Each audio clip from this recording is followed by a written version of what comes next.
Mga kabulor, for today's video ay alam naman yung background natin na parang nasa labas tayo, kaya nasa labas nga tayo. So ayan mga kabulor, kasi sa sobrang init doon sa loob, mainit kasi, so, walang hangin.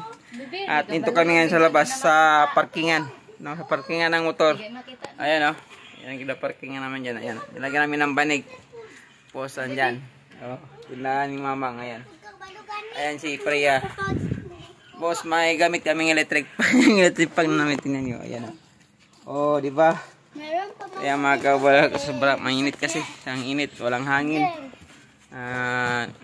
Di mahangin, kaya mainit.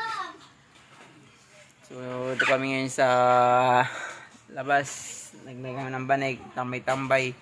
Ayan si Buldagul. Ayan, si Buldagul sa likod. Ayan, si Buldagul. So, yun yung update natin ngayon mga kabulor. So, wala kaming work ngayon. Si Friday. So, konting update sa amin. live. Walang viewer. Ay, gabi, hi. Hindi naman kayo guys, kasi galit yan. Kalamit. Ayan guys. So, yun know, ang sarap yan, diba? So, hindi natin matikman kasi walang budget, low budget tayo ngayon. Yan, hanggang dito lang yung video natin mga kabulor. Bye bye.